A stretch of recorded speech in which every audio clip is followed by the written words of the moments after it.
లొంగుపైన వారిలో కీలక నేత ఎర్రగొల్ల రవి భారీగా ఆయుధాలు అప్పగింత వారందరికీ 1.46 కోట్ల రివార్డు. జనజీవన స్రవంతిలో కలవండి.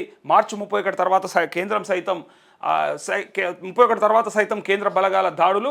కేంద్ర కమిటీలోని 7గురులో 5గురు తెలంగాణ వారే. డీజీపీ శివధర్ రెడ్డి అంటూ ఇక్కడ మావోయిస్టు పార్టీకి మరో ఎదురు దెబ్బ తగిలింది. తెలంగాణ డీజీపీ శివధర్ రెడ్డి ఎదుట 41 మంది మావోయిస్టులు శుక్రవారం ఆయుధాలతో లొంగిపోయారు.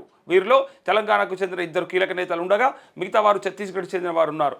తెలంగాణకు చెందిన వారిలో దాదాపు 24 ఏళ్లుగా అజ్ఞాతంలో ఉన్న కామారెడ్డి జిల్లా ఆరేపల్లికి చెందిన డివిజనల్ కమిటీ సభ్యుడు ఎర్రగొల్ల రవి అలియాస్ అంటూ ఇక్కడ ఈ వార్త. 41 మంది ఒకేసారి లొంగిపోయారంట.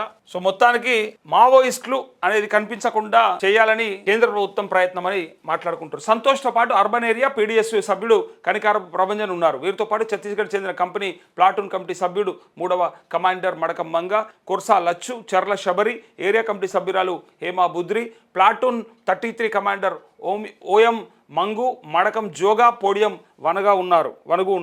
మొత్తంగా 6గురు డివిజనల్ కమిటీ సభ్యులు, 12 మంది ఏరియా కమిటీ సభ్యులు, 23 మంది పార్టీ సభ్యులు లొంగిపోయిన వారిలో ఉన్నారంటూ జనజీవన స్రవంతిలో కలవండి అని చెప్పి డీజీపీ అడుగుతా ఉన్నట్టుగా. అట్లే ఒత్తిడి, అసంతృప్తి కారణంగానే లొంగుబాటు. అసలు వీళ్ళంతా ఎందుకు లొంగిపోతున్నారు చాలా మట్టుకు మాట్లాడుకుంటారు. మరి ఇప్పుడు వాళ్ళ కదలికల్ని ఈజీగా గుర్తుపట్టచ్చు టెక్నాలజీ పెరిగిన తర్వాత. అందుకోసానికే ఇక వాళ్ళకు కూడా ఇంకో ఆల్టర్నేటివ్ పరిస్థితి అంటే లేవు కాబట్టి తప్పని పరిస్థితులలో లొంగిపోతూ ఉన్నారు. కానీ ఇక్కడ కారణం కూడా ఇక్కడ వెల్లడించారు. పార్టీ నాయకత్వంపై అసంతృప్తి, క్షేత్రస్థాయిలో కేడర్లను ఏమాత్రం పరిచయం లేని కొత్త ప్రాంతాలకు పంపడం, స్థానిక ప్రజల మద్దతు కరువవడం, పోలీసుల నిరంతర ఒత్తిడి కారణంగా బయటకు రావాలని మావోయిస్టులు నిర్ణయించుకొని లొంగిపోయినట్టు డీజీపీ వెల్లడించారు. అయితే సమస్యలు ముఖ్యంగా వాళ్ళు లొంగిపోవడానికి గల కారణాలు ఇక్కడ రాసి, ప్రభుత్వ పునరావాస పథకాలపై ఉన్న నమ్మకం జనజీవన స్రవంతిలోకి వచ్చేలా చేశాయని వెల్లడించారంటూ వీళ్ళకి రివార్డు కూడా ఇచ్చిండ్రు.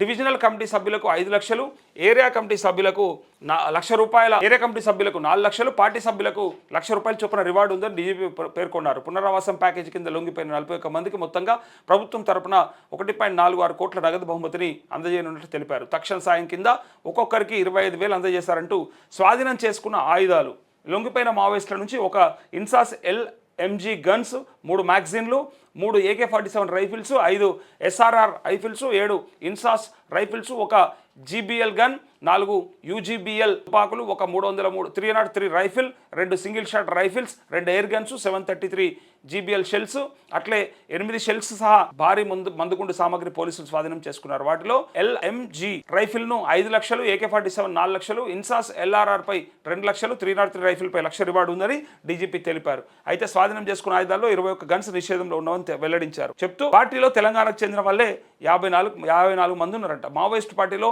ప్రస్తుతం తెలంగాణకు చెందిన 54 మంది ఉన్నారని, వీరిలో 6గురు రాష్ట్ర కమిటీలో మరో 36 మంది సెంట్రల్ కమిటీతో పాటు వివిధ హోదాలో పనిచేస్తున్నారని డీజీపీ తెలిపారు. అయితే వీళ్ళు మార్చి 31 తర్వాత సైతం కేంద్ర బలగాల దాడులు జరుగుతాయన్నారు. అయితే 2025లో 509 మంది సిపిఐ మావోయిస్టు కేడర్ లొంగిపోయినట్టు తెలిపారు. సెంట్రల్ కమిటీలో ఉన్నవారు సైతం జనజీవన స్రవంతిలో కలవాలని సూచించారు. ప్రభుత్వం తరపున అందాల్సిన పునరావాసం, భద్రత కల్పిస్తామని భరోసా ఇచ్చారు అంటూ అందుకోసమే ఇక్కడ వీళ్ళు లొంగిపోయినట్టుగా చెప్తా ఉన్నారు.